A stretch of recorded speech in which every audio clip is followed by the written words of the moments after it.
What's up? Welcome to Tales Tomorrow. I am Morrow, and this is Mary. Mary is finally back to join me for some RPG horror stories after begging her for a very long time to finally put the puppy duty aside to join us on some Tales Tomorrow. How you doing today, Mary? It's been a long time. How you been? Good. Where you been? My brain's unable. I'm like, I don't know. It's been a while. Big fish, little fish, cardboard box. That was going to my head, and I was like, do I do that? Wait, hold on. What about big fish, little fish? Big fish, little fish, cardboard box. What is that? You don't know that? No, I don't know that. Or is a little saying? Big fish, shut up. I was like, I don't know what it was from. Fish, little fish, cardboard box. What is that? Fish? I don't know. I can't remember. Big fish, little fish, cardboard box, everybody. Anyway, let's get some RPG horror stories for today while I try to understand what the hell that even means. Lived experience not realistic. A former friend, Jim, has been trying to reconnect recently. I moved away after high school, and now that we are older, he's worried about maintaining his long-distance friendships. I understood the logic, so I was open to talking online, even though it's been a decade since we've seen each other. After I learned I had gotten into D&D, Jim got very excited. He's writing a project that he hopes to get published, wanted to know about the characters I've played, so you could have an authentic female perspective on the hobby. I had no idea what he meant by that, but he clarified he wanted me to tell him about my characters in as much detail as I wanted to share. Mary, I got a question for you. Being yourself a female player, what is the authentic female perspective on D&D? Ooh, magic. Ooh, fighting. Ooh, story. That sounds like a regular authentic experience. Oh, what? Really? Oh my god, that's so shocking. What is the male perspective of D&D? I don't know. Fighting, rolling dice, adventure. Oh doesn't my seem god, that different. I must be a man. I don't know. It doesn't really seem that different. But I mean, I don't know. Like, what do you think what this Jim guy's implying but wanted to write about the authentic female perspective? I don't know. Maybe they plan on just doing, I don't know, actually. Maybe they want to make a female NPC, but they don't know what kind of like personality to give her or something. I don't know. I really don't know what Jim means by the authentic female perspective. Like, in which context is it? Is he trying to be like, hey, maybe RPGs were like, you had like sexist interactions in RPGs, so I want to write about that authentic female perspective? Or what's it like playing RPGs as a girl, I guess? I'm not fully sure. Maybe it's like, unless they have like the thing where they just think girls aren't as interested in D&D like as much as guys. Maybe they just have friends who are like all guys that play it, and they don't have anyone who's a girl who plays it and just thinks, ooh. That could be it. I don't really know. Or unless they're writing like a book or something and they just want to get like a female perspective, I guess. Female perspective. But I think it would just be a human perspective. I don't know. Hopefully we get some context throughout the story about it more. I don't know. Either way, let's continue. I opted to start with my favorite character. I had a human way of the open hand monk that I played in a game that lasted 3.5 years. Damn. Took a single level dip into Cleric for story reasons rather than optimization, but I have a ton of fond memories on the character and the people I played with for the campaign. I've commissioned a ton of art of this character over the years and started the description by explaining that she was my favorite character, but he cut me off and said she wasn't realistic to the type of character a woman would play, in spite of the fact that I am a woman and I did play this character. Huh. So he's what the hell is that supposed to mean? Yeah, it sounds kind of a sexist thing to. I had a voice crack. Oh, anyway, it sounds like a sexist thing to. That actually does sound very sexist to say. It's not a realistic type of character a woman would play. Then what is a realistic type of character a woman will play? Then, huh? I don't get it. Like I can just hear his voice just saying, "Well, girls can't play monks. Like that's not a girl character. Girls can't play monks. You have to play druid like animals. You can't be playing way of the open hand monk. That's not realistic." Then what is realistic? Also, specifically, the quote, realistic to the type of character a woman would play. How does he know A, what type of character a woman will play, and B, why is there a specific stereotype for what kind of character a woman should play? Like, should there be something like this? I don't think so. Think whoever you are from whatever walk of life, anything, doesn't matter. As a player, you are allowed to make any character you want. Somebody that's edgy, somebody that's quirky, somebody that's tough, somebody that's smart, somebody that's conniving. You're allowed to make whatever character you want. It's fantasy, for God's sakes. I made a tiefling. Mary is a satyr. But alternatively, she could have made a tiefling if she wanted to, and I could have been a satyr. There's no requirement for what kind of character you're supposed to make, whether you're like a guy or a gal. There really isn't. At least I don't think so. I was about to say, because I also have a very muscular wolf boy I play, and you play, like, was it the rogue? Or was she a rogue? The Drow Dampier Blood Hunter. Blood Hunter, yeah. So you, like, a guy can play a female character, and a girl can play a male character. So what's wrong with a girl playing a monk? At time, like, I don't know. I genuinely have no idea. It does sound really stupid. It sounds weird. Also, I got a question. If he thinks there's a realistic type of character a woman would play, is there a realistic type of character a guy should play as well? I wonder what his criteria for that is. I mean, when I think of like just like straight guy, like manly man, like the first thing I think of is just like a dwarf or something. I'm playing a dwarf. I'm making a dwarf next. Maybe like I want to fit into Mary's idea of realistic manly man character. I'm making a dwarf next.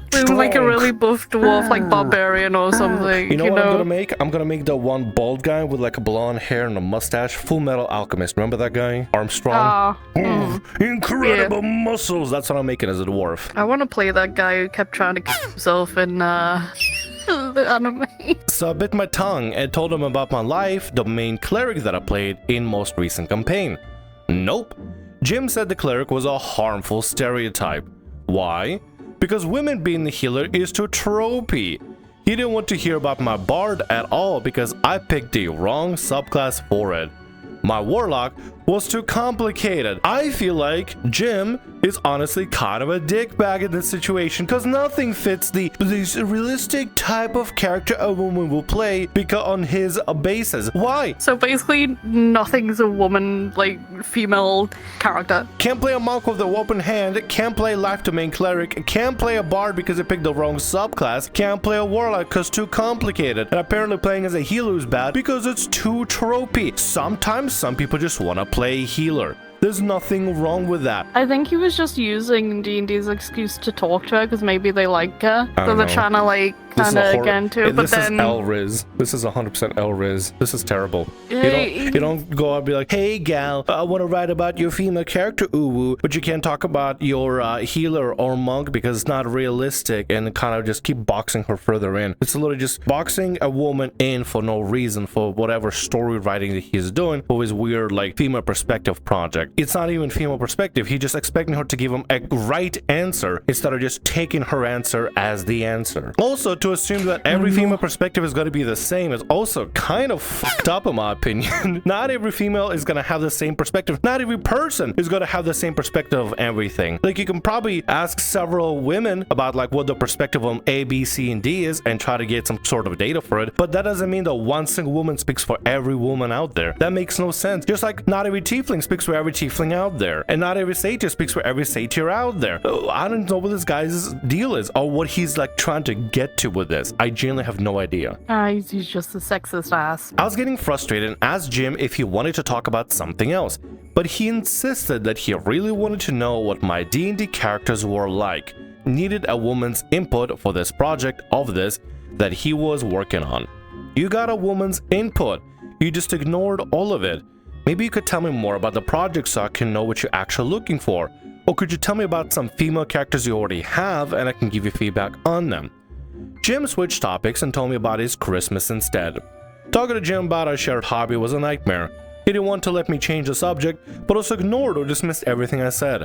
I still don't know what this project of his is. I also think I don't want to read it if he ever gets it published. Yeah, no. I don't think Jim will ever end up getting anything published because he's looking for a specific answer. And when he's getting a perspective about this player's characters, but apparently it's too tropey, or the wrong subclass, or too complicated, or doesn't fit the realistic stereotype for a woman to play or something. I don't know. I genuinely think the guy is just looking for some sort of a stereotype. He says something is too tropey or too stereotype or too complicated, but I feel like he's looking for a specific answer. What that answer is, I guess we will never know, nor do I really care to find out. But he's already like made all the characters, but he was asking like maybe she'll give like the same like character he's already made, so he'd be like, "Ooh, I actually made something like that or something." So like confirmation bias or something. He didn't like. I think it's called confirmation bias, something like that. But then when she was like, "Oh, I can give feedback for the ones you've already done," then he completely changed topic. I think he was just scared that he would say something, she would berate him on what he made, and then you'd be pissed off. So it's stupid. I don't know. Anyway, will we ever find out about Jim's characters? Hopefully never. Anyway, let's get to the next story for today. DM kicks me out of the group because I looked up a spell. Okay, so this happened about 6 months or so ago, and I'm not asking for a solution, but just sort of feedback sort of thing, because I feel like I'm in the right here. So I'm in a campaign with about 6 people total, counting the DM, and it's going well-ish. The DM, we'll call her Sally, is a very roleplay heavy DM.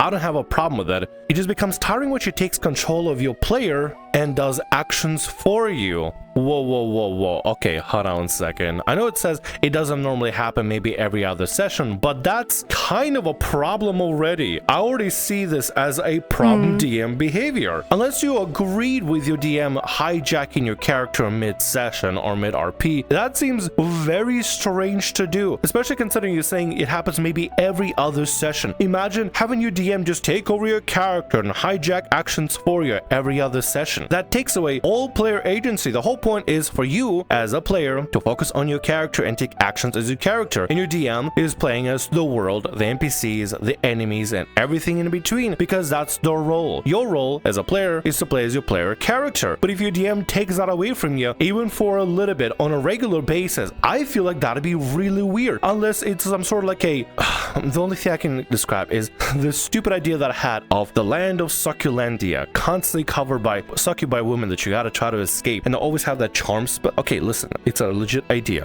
Basically, they would. I mean, I'm assuming that.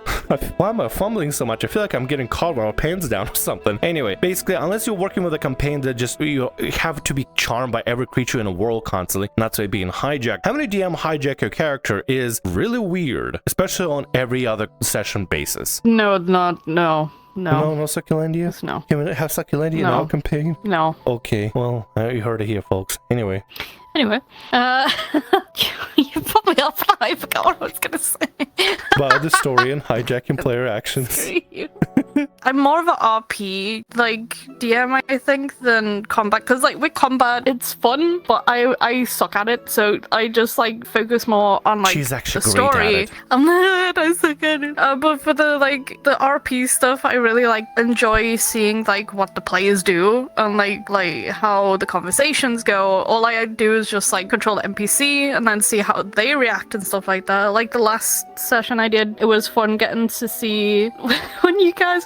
Okay, there was a part where they were outside the portal and you guys were like planning so hard and like preparing for all sorts and like getting into that moment. I was just sitting there like and mute myself laughing because you guys getting so into it. But I just love watching like the players get so invested. Yeah, a session I put together, yes, but it's the players who run it because they're the ones who like choose where to go and what to do. The DM just like follows them basically. You're like God watching them from the above. Just like if you have an NPC, sure, take over the NPC because that's your character. Just don't touch the players because that's their own. They have their own minds.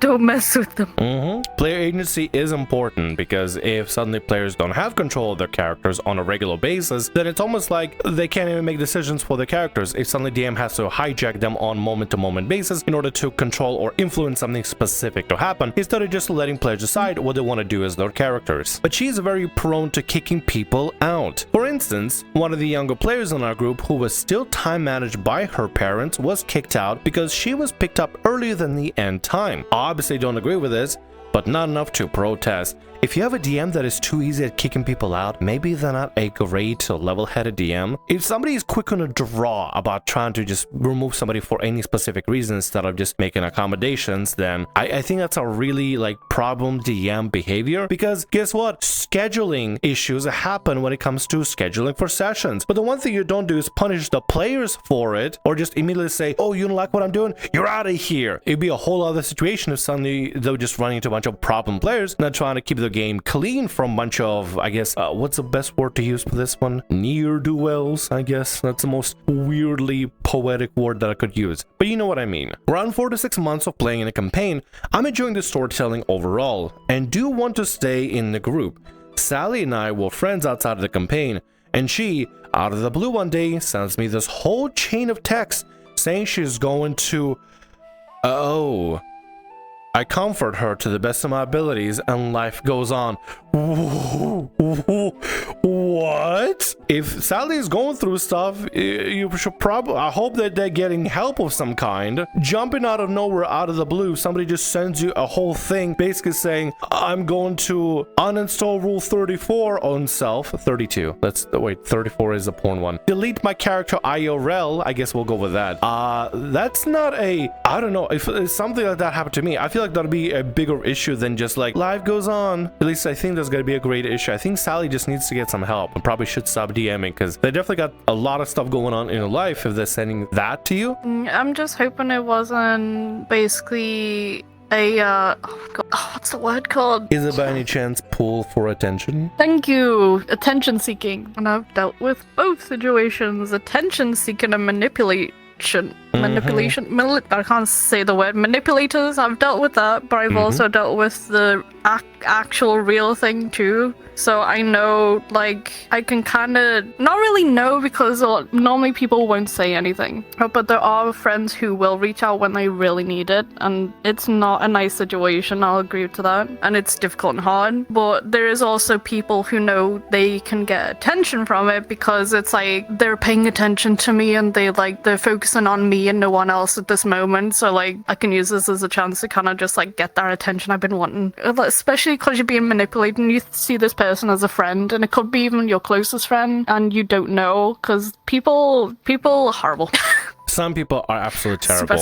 There's some that genuinely need a helping hand. Others use that situation to get their claws in you and just get their hooks in you, try to keep your attention on you. And it's a very difficult thing to be able to tell which one is in the situation after experience. And as unfortunate as it is to say, after the experience of having multiple of that stuff happen, you kind of end up getting a little bit of a sense for it, which nobody should have, honestly. It's not a great thing to say, yeah, I have a sense when somebody's manipulated, when they talk about like deleting the character sheet IRL and stuff. It's not a great thing to say out loud. One particular session, our party is on a boat heading for a large city when a large kraken thing is attacking us. One of the mentor or guide NPCs uses a spell I don't know while in combat, disintegrate. So while another player is thinking about what he will do on his turn, I look it up on player handbook and see that it does 40d6 damage. I show it to my friend sitting next to me, and he is just as surprised as I am. Sally sees this and asks what it is, so I show her, and she goes off on me. She tells me I'm not allowed to do that during combat because I could, quote, use a counter spell on it. I have 2 points to...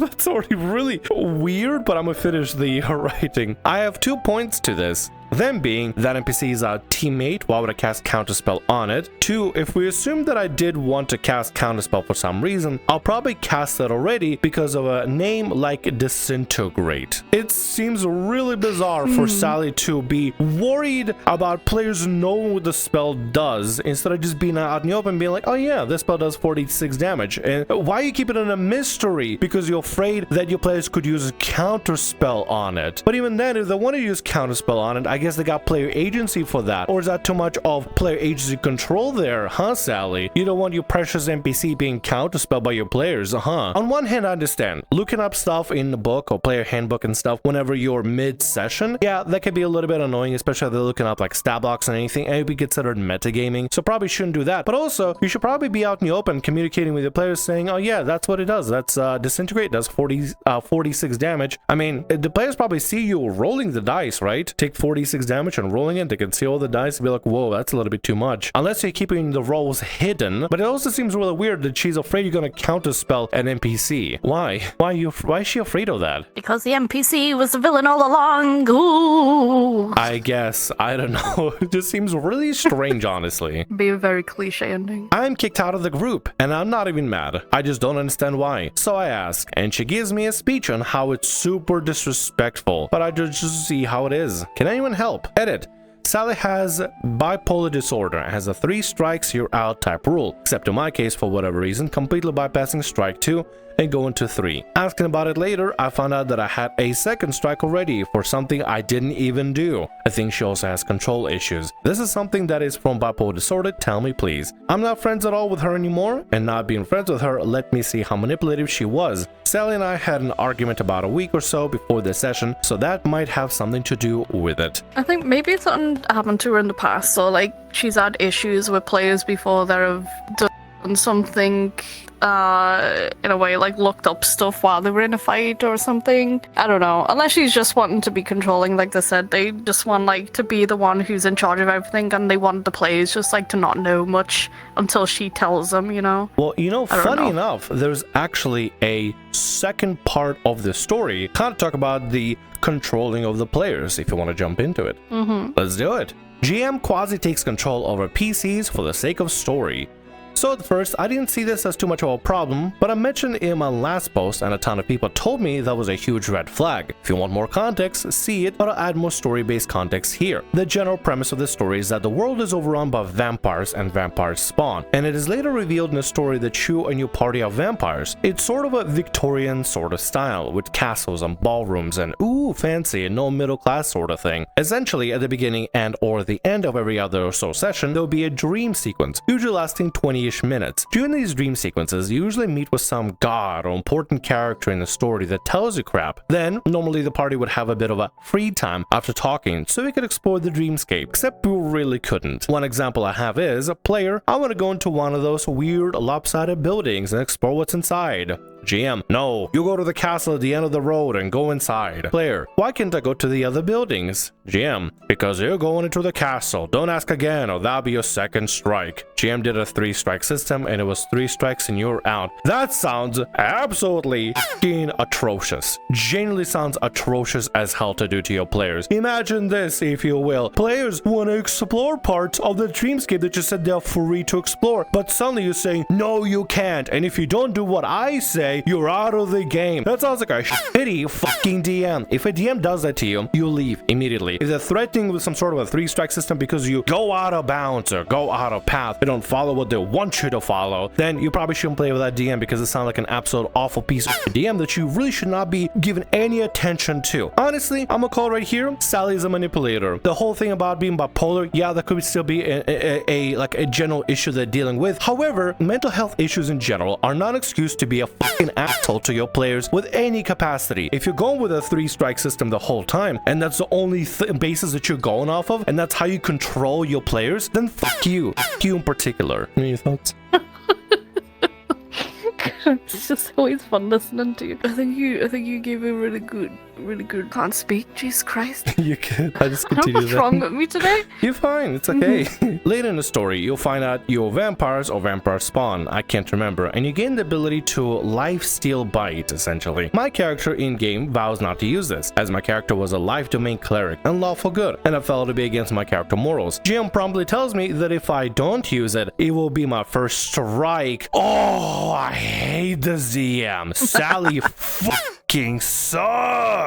Imagine, if you will, you're playing as a lawful good person that's like, well, I'm a vampire, but I'm also lawful good, and I believe in life and goodness. I believe in found laws, so I don't want to use it. And your DM says, if you don't use the special ability that I gave you, that's 1 strike out of 3, and for 3 strikes you'd be out of the game. What the fuck? Players are allowed to not use the special gifts they're given because it's part of the story, if it makes sense for the player not to use it. But DM comes in and saying, you should be using it or I'm kicking you out. Fuck you, Sally. Fuck you in particular, you absolute piece of shit. This is absolute nonsense. This completely eliminates any sort of player agency and is just heavily railroading players to do what Sally wants them to do. Because Sally is trying to put them probably in some sort of a gotcha. You use a life bite when now the entire village attacks you. Gotcha. Or you don't want to use the gotcha mechanic that I gave you? Well, that's strike one. Continue doing that, Buster, and you're out of my game. Sally sounds absolutely ridiculous. I hate people like Sally. I hate DMs like Sally. Sally sounds like a piece of shit. I'm glad none of us are Sallys. If you have a Sally in the world, run away for the hills. Don't play with Sallys. Avoid Sallys. Not people named Sally, but this particular Sally and what they're doing. Moving on.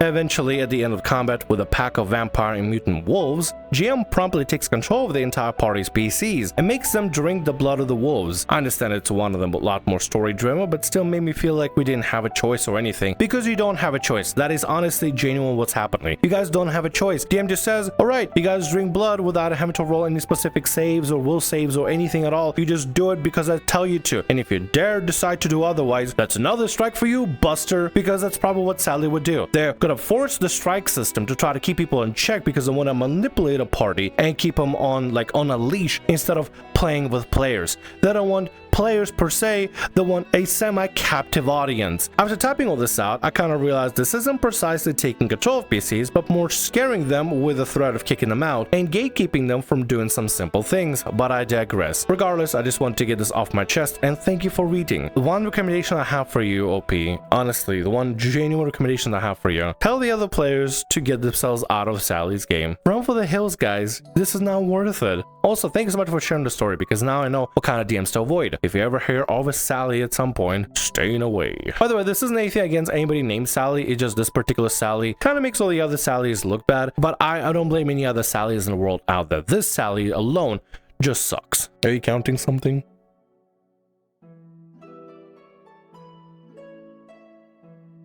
Never mind. I thought you gotta contribute something very one. I thought you gotta contribute something very prophetic here, but I guess you just gotta flick me off. Thank you, Mary. What an incredible input. Thank you. You're welcome. That's what I'm here for. Just to give you support. Thank you. And with that, that's gonna be all our stories for today. Thank you so much for watching the video and hope you enjoyed the stories. And thank you so much, Mary, for being a wonderful guest back to this show, back to hanging out with us. Hopefully we can have Mary show up on more stories and stuff and more videos. And Mary, do you have any final words before we wrap up for the video? I was let out the basement. She's now free. As a satyr escaped out in the wilds. Run away while you can. She is dangerous. She will commit crimes. Only on Sundays. Only on Sundays. Bye.